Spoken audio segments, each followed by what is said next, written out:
6 నెలల జైలు జీవితం అంటే చిన్న విషయం కాదు సార్. ఎందుకంటే 2 రాత్రులు జైల్లో ఉంటేనే మనిషి మానసికంగా కృంగిపోతాడు. పక్కన ఎవరు ఉండరు.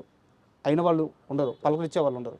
6 నెలల జైలు జీవితం తర్వాత జైలు నుంచి వచ్చి బయటకొచ్చిన సుమన్‌ని చూసి, ఈ మనిషి 6 నెలలు జైల్లో ఉన్నాడా?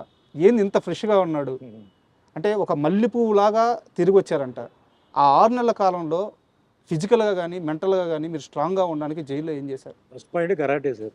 ఓకే. కరాటే నాకు మెయిన్ బేస్ అక్కడ. అక్కడ కూడా జైల్లో కూడా కరాటే ఎక్సర్సైజే హ్మ్. నేను చేసేవాడిని. తర్వాత జైల్లో ఉన్న ఖైదీలు ఎవరైతే ఉన్నారో వాళ్ళని చాలా బాగా చూసుకున్నారు సార్.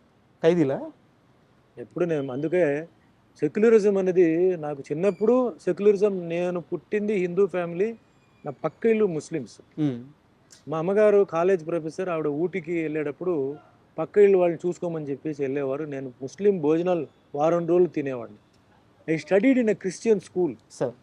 చర్చ్ పాక్ అని చెప్పి కాన్వెంట్ అనమాట. సో క్రిస్టియన్, ముస్లిం 2 అక్కడ వచ్చేసింది.